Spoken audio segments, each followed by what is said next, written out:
जय हिंद। देखिए, अभी जो पहलगांव में इतना दुर्दांत अपराध किया इन लोगों ने, हमारे निहत्थे लोगों को, पर्यटकों को गोली मार दिया, ये हमारी इंटेलिजेंस फेल्योर था। और अगर अभी पाकिस्तान के साथ एक छोटा मोटा युद्ध होता है तो इस स्थिति में किसका पलड़ा भारी रहेगा और भारत को क्या करना चाहिए? देखिए, हमारा इंटेलिजेंस फेल्योर था यहाँ पर। हम लोग को पता था कि पाकिस्तान के बलूचिस्तान में ट्रेन हाईजैक हुई है।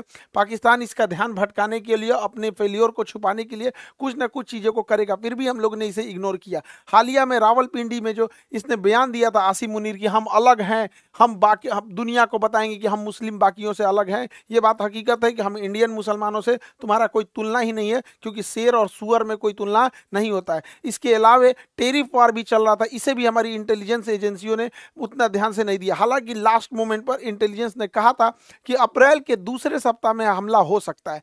अप्रैल के जब दूसरे सप्ताह में हमला की इतनी सटीक जानकारी थी, फिर भी जब यहाँ पे पर्यटक थे, यहाँ पर इस बसरान घाटी में, यहाँ पर एक भी हॉस्पिटल नहीं था, ना ही एक कोई पुलिस का जवान था, ना ही कोई मिलिट्री थी यहाँ पर। इसके अलावे जब यहाँ पे दुर्घटना हुई, जब आतंकवादियों ने गोली मारा, तो उस समय लगभग आधे घंटे बाद नीचे से आर्मी आ रही है या फिर पुलिस आ रही है। आधा घंटा में तो कोई पर्यटक को तो गोली वगैरह चलाने आता नहीं है, और ये पूरी घाटी खाली थी, कहीं छुपने का भी जगह नहीं था, वहां आराम से गोली मार दिया गया। कुछ लोगों की तो मृत्यु केवल ब्लड लॉस की वजह से हो गई, क्योंकि एम्बुलेंस भी 1.5 घंटा बाद आई थी। तो वहां जब इतने बड़े पर्यटकों का स्थल था, इतने हजारों की संख्या में पर्यटक थे, तो सरकार क्या कर रही थी? आखिर इतना इंटेलिजेंस मिलने के बाद भी अगर ये आपका भी फेल्योर है, तो सरकार कितने लोगों को सस्पेंड की? हालांकि गवर्नमेंट कई बार क्या होता है, ऐसे लोगों में सस्पेंड नहीं करती, क्योंकि गवर्नमेंट का गलती उजागर हो जाती है। लेकिन आपका गलती उजागर ना हो, इसके लिए आप किसी को सस्पेंड नहीं कीजिएगा, तो आगे फिर ऐसी घटनाएं होंगी यहाँ पर, और इस घटनाओं को ये सब फिर से दोहराएंगे सब। देखिए, इसमें करना क्या चाहिए, बिना लोकल के सपोर्ट किए ये नहीं हुआ होगा। तो जो लोकल इनके स्पाई के रूप में काम कर रहे थे, उन्हें सेना जो है पब्लिकली सजा दे, सबके सामने जितनी कठोर सजा हो सकती है उतनी कठोर सजा दो। लेकिन वैसे कश्मीरी जिन्होंने पूरे तन मन से भारत के लिए अपना जान तक इन्होंने निछावर कर दिया, ऐसे कश्मीरी का रिस्पेक्ट होना चाहिए। चाहे वो कोई भी कश्मीरी भाई हो, चाहे वो नजाकत अली हो जो टूरिस्ट गाइड का काम कर रहे थे, लगभग 11 लोगों को बचाएं, चाहे वो माजिद खान ड्राइवर हैं जिन्होंने लगभग 6 लोगों को बचाया, चाहे सैयद हुसैन आबिद हो जो लड़ते लड़ते शहीद हो गए, आतंकवादियों से M4 राइफल छीन लिए, ऐसे लोगों का भी सम्मान होना चाहिए। हालांकि मीडिया में ये सब चीज़ों को दब गए हैं, क्योंकि जब ये दिखाएंगे तो पाकिस्तानियों का भी मनोबल टूटेगा। पहले ऐसे लगता था पाकिस्तानियों को न कि कश्मीर के सारे लोग पाकिस्तान का साथ देंगे, अब ऐसा नहीं है। अब तो महाराष्ट्र सरकार का भी धन्यवाद देते हैं, एक नाथ शिंदे जी का, जिन्होंने ऐलान किया है कुछ पुरस्कार राशि देने के लिए ऐसे परिवार को, और इनका टूटा हुआ मकान भी बनाने की बात कहे हैं। देखिए, इस बार का मामला थोड़ा अलग था। जब ये हमला हो रहा था तो इससे काफ़ी दूर श्रीनगर है, इससे काफ़ी दूर श्रीनगर का लाल चौक का एरिया हमेशा चहल पहल रहता है, लेकिन वो एक हफ्ते तक श्रीनगर की सड़क शटर डाउन रहा, ये दिखाने के लिए कि ये लोग इस घटना में शहीद हुए लोगों की श्रद्धांजलि दे रहे हैं। और जमा मस्जिद के इमाम ने भी पूरे खुल के मंच से भी कहा था कि इस तरह की किसी भी घटना को पाकिस्तान अगर अंजाम देता है तो इस सब चीज़ों को कभी एक्सेप्ट नहीं किया जाएगा। तो इस बार भारत में इस चीज़ों को एकता देखने को मिली है। लेकिन जो लोग इसमें शहीद हुए हैं, चाहे वो पर्यटक हैं, चाहे जो वहाँ के लोकल लोग हैं, उनको भी गवर्नमेंट को सोचना पड़ेगा। तो इनको भी कश्मीर के एरिया में कुछ बागान होंगे, जैसे ड्राई फ्रूट के बागान हो सकते हैं, केसर के हो सकते हैं, या फिर सेब के हो सकते हैं, तो गवर्नमेंट इन्हें अलॉट कर सकती है, या गवर्नमेंट इन्हें पुरस्कार दे सकती है, जिससे कि बाकी के लोग प्रेरित हो गए। कोई DM SP क्यों बनना चाहता है? क्योंकि देखता है कि समाज में उसकी इज्जत है। तो ऐसे लोग जो इस तरह से, जो पहाड़ पे चला नहीं जाता है, अपने पीठ पे लेकर बच्चे को लेकर भागे हैं लोग, ऐसे लोग को जब हम समाज में पुरस्कृत देंगे तो बाकी लोगों को भी प्रेरणा मिलेगी, लोग पत्थर चलाना छोड़ के ऐसे कामों में आएंगे। सरकार को इसमें भी ध्यान देना चाहिए। और जो ये बहन को सोचिए क्या बीत रहा होगा, ऐसे शहीद हो गए जो यहाँ पर, इन लोगों को कश्मीर में ये घूमने आए थे पर्यटक बनकर, लेकिन यहाँ पर इन लोगों को एक एरिया सरकार को अलॉट कर देना चाहिए कि ये उन्हीं लोग के लिए एरिया अलॉट रहेगा। जो लोग यहाँ पे शहीद हुए उनके परिवार के लिए ये एरिया अलॉट कर दिया जाएगा। और हर साल 22 अप्रैल को हर साल बड़ी संख्या में पर्यटक फिर उसी जगह पर जाएं, और उसी घाटी पे जहाँ पे आतंकवादियों ने गोली चलाया था, वहां हम लोग दोबारा खड़े होकर लाखों की संख्या में तिरंगा झंडा लेकर भारत माता की गान गाएं और अपना राष्ट्र गान गाएं, और ये दिखा सके आतंकवादियों को कि तुम्हारे गोलियों से हम डरने वाले नहीं हैं, हमारे हौसले अभी भी बुलंद है, तुम्हारे कायराना हरकत से हम नहीं है, औकात है तो हमारी इंडियन आर्मी से लड़ लो यहाँ पर। अब हम लोग को समझना पड़ेगा कि ये आतंकवादी सब चाहते क्या है, ये आतंकवादी क्या चाहते हैं। देखिए, ये आतंकवादी अगर चाहता तो इनको गोली मार दिया, इनकी वाइफ को भी मार सकता था, लेकिन नहीं मारा। कहा कहा कि मतलब पूछा कि हिंदू हो कि मुस्लिम हो, धर्म पूछ के मारा।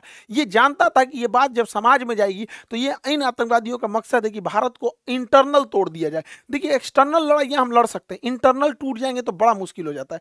तो जानबूझ के गोली मार दिया और इन्हें छोड़ दिया ताकि समाज में ये बात फैले, ताकि एक दूसरे से नफरत बहुत ज्यादा फैले। लेकिन उसी समाज में ये नहीं जान रहा था, जैसे आबिद जैसे लोग भी थे, उसी समाज में नजाकत अली जैसे लोग भी थे जिन्होंने इन पर्यटकों को निकालने का काम किया। और इतनी बड़ी घटना में जहां पर मेजॉरिटी कम्युनिटी हिंदू है भारत में, और पूछ कर कि तुम हिंदू हो कि नहीं, और गोली मारा गया, फिर भी इस समाज में, इस देश में एक भी दंगा होने नहीं दिया गया। जो बताता है कि हमारा समाज, हमारी संस्कृति, हमारे भारत और सनातन संस्कृति में जो ये जो चीजें हैं, इतना ये इन सबों की तरह नफरती ये जो आतंकवादी बढ़ रहे हैं सब, इन सबों को तो वर्दी पहनने का भी अधिकार नहीं है। इन लोगों को बताइए धर्म जाति पूछ के कौन हत्या करता है किसी का?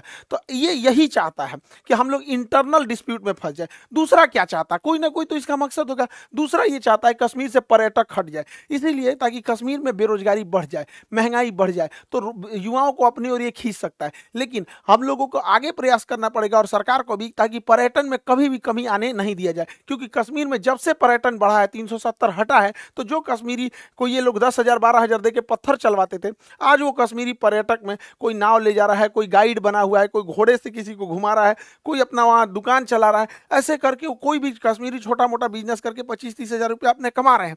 धीरे धीरे जब वो सेटल्ड हो जाएंगे तो अपना घर बनाएंगे, अपने बच्चों को पढ़ाएंगे, अपने लिए कुछ गाड़ी घोड़ा खरीदेंगे, फिर उनकी लाइफ होगी। तो वो कश्मीरियों को समझ में आएगा कि पाकिस्तानी उनका ब्रेन वॉश करते हैं, फिर उनको लगने लगेगा कि नहीं, हमको ये सब आतंकवादी पत्थर नहीं चलाना है, हमारा हंसता खेलता परिवार है। तो भारतीय सेना, भारत सरकार और 370 हटने के बाद बड़ी मेहनत से हम लोग गए। आज कश्मीरियों में पत्थर चलाने वाला इन चोटों को मिल नहीं रहे हैं सब, क्योंकि वो पर्यटन में एक दूसरे से घुले मुले हुए हैं सब। तो ये हम लोगों की भी जिम्मेदारी बनती है कि कहीं ऐसा ना हो कि इमोशन में आके, गुस्से में आके हम लोग इन आतंकवादियों के ट्रैप में फंस जाए। इस ट्रैप में हम लोग को नहीं फंसना है। अब जैसे सिंधु जल समझौता 1960 में था, इसके तहत क्या था, यानी सिंधु, झेलम, चिनाब, इन नदियों का पानी का अधिकार मिल गया था पाकिस्तान को, और सतलज, ब्यास, रावी, इसके पानी का अधिकार मिला था इंडिया को। वो भी हम लोग इसका पूरा यूज नहीं कर सकते, लेकिन भारत ने इनमें बहुत सारे डैम बना दिए।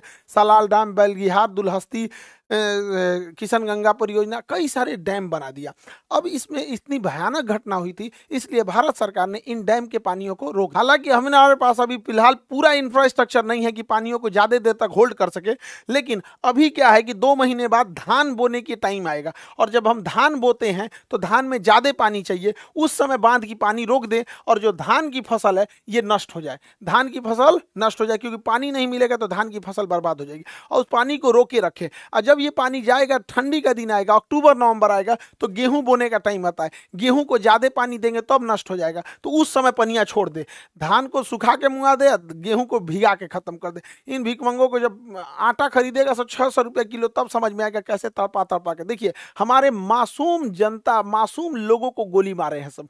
जो पर्यटक थे, इन्होंने कोई गलती नहीं किया तो उन्हें मारे थे सब यहाँ पर। इसलिए हम लोगों का भी ये कर्तव्य बनता है कि सूद समेत उनको लौटा दिया जाए। बच्चा बच्चा पूछे कि अब्बा, पापा, मम्मी, आटा इतना महंगा क्यों हो गया, तब समझ जाएगा कि पानी रोक दिया है भारत वहां पर। ये करना चाहिए। और यहाँ पर बांध का इंफ्रास्ट्रक्चर बना के इन बांध को रेगिस्तान में, राजस्थान के थार मरुस्थल में इंदिरा गांधी के पैरेलल कई नहरें बना के रेगिस्तानी एरिया में भर देना चाहिए। यहाँ के रेगिस्तान में रहने वाले लोगों को पानी की बहुत किल्लत होती है, तो हम ये पानी अपने दुश्मन देश को क्यों दे, जब हमारे पास इंफ्रास्ट्रक्चर यहाँ, हालांकि हमारे पास अभी इतना इंफ्रास्ट्रक्चर नहीं है, लेकिन ये लॉन्ग टाइम है, रेगिस्तान में हम लोग को इन पानियों को भेज देना चाहिए। और जो भी पानी जो यहाँ पाकिस्तान जा रहा है, उसको जब हम इधर डाइवर्ट करेंगे तो इस एरिया में, पंजाब और राजस्थान की इस एरिया में जो कागज उद्योग है, लुगदी उद्योग है, कार्टून बनता है, कागज बनता है, ये सब में सबसे ज्यादा पानी की खपत होती है। 2014 यूपीएससी में क्वेश्चन पूछा था कि सबसे ज्यादा पानी की खपत किसमें होती है, कागज एवं लुगदी उद्योग, ऑप्शन बी पे लिखा हुआ था।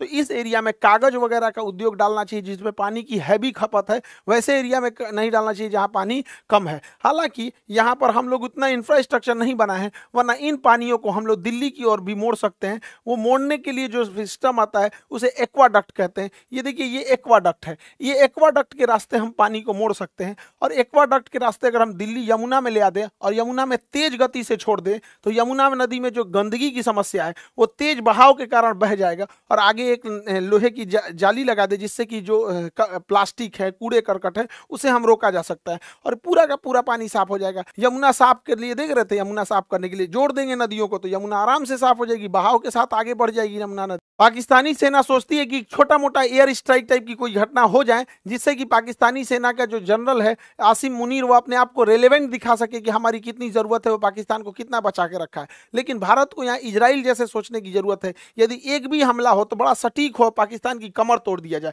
पाकिस्तान में जो बिजली घर है, भारत यहाँ से जब हमला करे तो इसके बिजली घर को उड़ा दे जिससे कि बिजली ही ना बन पाए, और जो ग्रिड होता है, ग्रिड जहाँ से बिजली डिस्ट्रीब्यूट होती है, ग्रिड उड़ा दे। अगर बिजली घर और ग्रिड उड़ गया, अगर 10 मिसाइल ग्रिड पे मारो, 10 मिसाइल मार देना यहाँ पे बिजली घर पे, पूरे पाकिस्तान में ब्लैकआउट हो जाएगा, सोचने समझने के टाइम ही नहीं मिलेगा। और इस गर्मी के टाइम पे अगर ब्लैकआउट हुआ यानी पूरी बिजली खत्म हो गई तो सारे स्कूल बंद हो जाएंगे, कॉलेज बंद हो जाएंगे, railway station, airport, industry, factory, company, दुकान, सारी चीजें ठप हो जाएंगी। उसके बाद जो इसकी ऑयल रिफाइनरी, ऑयल डिपो है, ऑयल डिपो जो है, ऑयल रिफाइनरी है, इसको उड़ा देने के बाद फ्यूल खत्म। जब फ्यूल खत्म हो गया तो ना स्कूटी चलेगा, बाइक, कार, टेम्पू, मोटरसाइकिल, कुछ भी आगे नहीं बढ़ पाएगा। ट्रांसपोर्टेशन को ही रोकना जरूरी होता है। जितने भी बड़े पुल होते हैं, जितने बड़े मेजर पुल हैं, इन पुल को अगर गिरा दिया जाए तो पुल को गिरा देने की वजह से ट्रेन भी नहीं चल पाएगी यहाँ से, और ना ही कोई बड़ी गाड़ियाँ जा पाएंगी। हालांकि ट्रेन को रोकने के लिए सबसे ज़्यादा होता है जो बड़े जंक्शन होते हैं, उनके जंक्शन पॉइंट पे अगर बम्बार्डमेंट कर दिया जाता है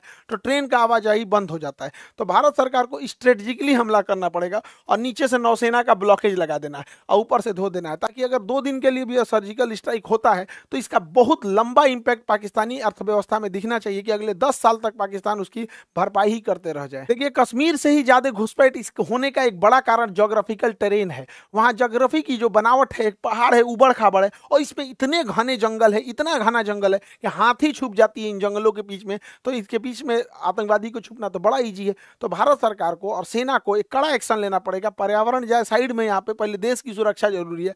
वहां पे जो बॉर्डर का एरिया है, लगभग 1 किलोमीटर चौड़ाई में जितने पेड़ हैं उन सबको साफ कर देना चाहिए। इन पेड़ को साफ कर देना चाहिए। जैसे देखिए, यहाँ पर कोई भी आतंकवादी छुप सकता है, यहाँ छुप सकता है, यहाँ छुप सकता है, यहाँ छुप सकता है, लेकिन ये जो बीच वाला एरिया है, यहाँ कोई आतंकवादी नहीं छुप सकता है।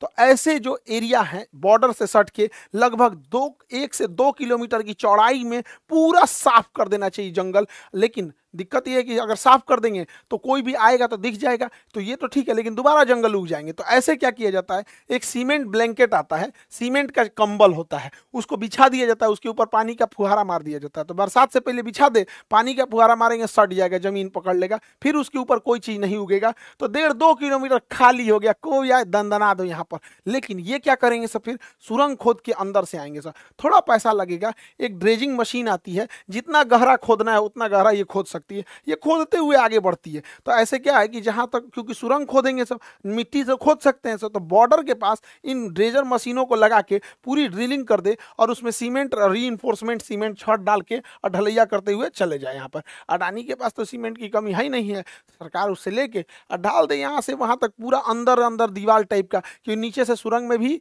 नहीं आ सकता। इससे क्या है कि थोड़े बहुत तक तो हम लोग रोक सकते हैं, ऐसा नहीं है कि कहीं से भी सुरंग खोद के वो आ सकता है। उधर पाकिस्तान का प्रधानमंत्री कहता है कि पानी रोक देने को एक्ट ऑफ वार कहते हैं। रे बैल कहीं का, रोकने से पहले हमको ही पता था, तुम कौन सी एक्ट ऑफ वार करेगा। 71 में हम लोग मारे थे तुमको, 93,000 फौज छोड़ के गए थे। आइए तुम्हारा नया ये है, ये छर्रा को देखिए यहाँ पे, ये उसका पाकिस्तान का नया छर्रा है। ये कह रहा है कि हमसे बिना पूछे पानी रोका गया है, या तो पानी आएगा या तो वहां से नदियां, खून की नदियां आएंगी। सोच रहा तू नहीं, तोरा पिए का पानी घटल है, अगर यहाँ से खून का नदी बहेगा यहाँ पे, पकलोल कहीं का। इस छर्रा को क्या बुझा रहा है, जुमा 8 दिन हुआ इसको राजनीति में हुए। एक यूरोपीय मीडिया हाउस ने पाकिस्तान के रक्षा मंत्री का इंटरव्यू लिया और कहा कि आप लोग तो आतंकवाद को बढ़ावा देते हैं, आतंकवाद का संरक्षण करते हैं, भारत में आतंकवाद भेजते हैं। तो ये बुढ़वा कह रहा है, हाँ हम भेजते हैं, 3 दशक से भेज रहे हैं, 30 साल से, और अमेरिका के और यूरोप पे कहने पर भेज रहे हैं। ये बेचारी अंग्रेज पत्रकार थी, हे बकलोलिया, इसका तो मोए मोए हो गया। पूरा थुथुरे लटक गया इसका। ये सोची थी कि हम पाकिस्तान की बेइज्जती करेंगे, इसी का बेइज्जती कर दिया। इन बैलों, ये बुढ़वा के भरोसे मत रहना, ये डूबते जहाज है सब, कई आदमी को लेके डूबेंगे सब। बेचारी के चेहरे उतर गया यहाँ पे। ये क्या कह रहा है कि हम भारत पर परमाणु बम मार देंगे। तुम पहले भारत पे परमाणु बम मारोगे तो क्या ऐसे तो चला के तो मारोगे नहीं परमाणु बम? किसी जहाज से लेके आएगा, मिसाइल से ले आएगा मारने के लिए, ऐसे तो ले आके नहीं सीधा ने पटक देगा। तो हमारे पास S-400 है। तुम्हारा जहाज उड़ने से पहले, बुढ़ऊ समझ में आ गया चाचा, जहाज उड़ने से पहले S-400 को पता चल जाता है। अगर 400 किलोमीटर के दायरे में कोई जहाज जैसे टेक ऑफ करता है पता चल जाता है, मार के गिरा दिएगा। दूसरा, ये बुढ़वा क्या कहता है ये बुढ़वा कह रहा है कि हम 130 गो मिसाइल परमाणु बम मारेंगे। अरे बैला कहीं का, तुम भारत को मारने के लिए 130 को परमाणु बम चलाएगा? पूरा एशिया उड़ाना है क्या रे? ये बुढ़ा सठिया गया है। इसको पूरा एशिया, हम लोग को कोई जरूरत नहीं है 130 परमाणु बम चलाने की। हम लोग के लिए 5 गो एनफ है। इधर ग्वादर, इधर कराची, इस्लामाबाद, मुल्तान, लाहौर, पेशावर, यही 5-6 गो है, ये है काम खत्म। यहाँ 130 गो चलाएगा ये बैल कहीं का। देखिए, भारत सरकार को टेक्टिकली सोचना पड़ेगा कुछ खुफिया तरीके से। देखिए, जो बंदूक की गोलियां होती हैं, अगर इनमें हम साइज थोड़ा सा बड़ा कर दे तो बंदूक के अंदर ही फट जाएगी। तो हम लोग जो पाकिस्तानी जो कश्मीर में गोलियां स्मगलिंग कर रहा है, उसके चेन में घुसना पड़ेगा। हमारी इंडियन आर्मी का एक कवर्ड ऑफिसर उस चेन में घुस जाए गोलियों की सप्लाई वाले में, और उन्हीं 1000 गोलियों के बीच में एक ऐसी गोली डाल दे जिसका साइज थोड़ा सा बड़ा हो। अगर थोड़ा सा साइज बड़ा हो तो बंदूक के अंदर ही फट जाएगा। नहीं तो इन गोलियों को गर्म करके बेच दे। पानी में उबाल देने के बाद इसके अंदर का बारूद काम नहीं करता है, उसके बाद ये गोली चलाएगा तो ठक ठक बोलेगा, गोली नहीं निकलेगा। तो धीरे धीरे धीरे धीरे कैसे नकली नोट मार्केट में आ जाता है तो पता नहीं चलता। उसी तरह नकली गोलियां पहुंचा देना है, जो साइज में बड़ी हो तो बंदूक फाड़ देगी, नहीं तो उबला हुआ रहेगा। पानी में उबाल देंगे, उसके बाद सुखा देंगे तो पता कौन चीज चलेगा कि अंदर का बारूद काम नहीं कर रहा है। 1000 के बीच में से 100 गो गोली ऐसे ना निकाल दे तो ये हो जाएगा। लेकिन हम तो कहते हैं सरकार से कि एक छोटे साइज का नैनो चिप बनाइए, माइक्रो चिप बनाइए, जो जीपीएस सिग्नल दे सके, जीपीएस सिग्नल दे सके, और इन बंदूक के पीछे बट में या कहीं पे भी उसको इंस्टॉल कर दे। उस जीपीएस सिग्नल देने वाले को जहां भी इंजीनियर देखे सब कोई सुटेबल जगह, उसके जगह पे उसको इंस्टॉल कर दे, और स्मगलर के थ्रू, अपने ही स्पाई खुफिया एजेंसी के थ्रू उन आतंकवादियों में बंटवा दे राइफल। अब ये ससुरा राइफलवा में जीपीएस लगल है, अभी जहां जहां आतंकवादी जाएगा सब ना वो जीपीएस ट्रैक करते रहेगा। इनको मारना नहीं है, बाप रे बाप, मारना नहीं है, पकड़ा जाएंगे सभी सब। ये जहां जहां घुसेगा, कहाँ रुका है, किसके यहाँ रुका है, नाश्ता के टाइम कहाँ था, रात में कहाँ था, खाना के टाइम कहाँ था, बंदूक चलाने कहाँ गया है, बॉर्डर पार किया है कि नहीं, कहाँ नहीं किया। ऐसा ऐसा अगर हम लोग 100 गो बंदूक हिला दिए लोग ना, राइफल हिला दिए लोग ना, 6 महीना तक इन राइफल वालों को मारना ही नहीं है। 6 महीना तक सारी जानकारी हम लोग को मिल जाएगी यहाँ पे। तो हम तो कहते हैं कि भैया थोड़ा सा खुफिया तरीका से सोचना पड़ेगा, खतरनाक तरीका से। शराफत से भी लड़ना है, सामने से भी लड़ना है, और खतरनाक बुद्धि से भी लड़ना है। तब जाके हम अपने कश्मीर को शांत रख पाएंगे। कश्मीर हमारे लिए माथे का मुकुट है, उसके लिए हमें जो करना पड़ेगा हम वो करेंगे। आप क्या सोचते हैं इसके बारे में? क्या इसके अंदर जीपीएस लगाना चाहिए, या फिर बंदूक की गोली का साइज बढ़ा के या फिर उबाल के गोलियों को सप्लाई करना चाहिए कि नहीं, ताकि उन लोगों के जो मनोबल है, उनके मानसिकता पे हम जीत सके? आगे हम आपको अगले वीडियो में मिलेंगे। जय हिंद।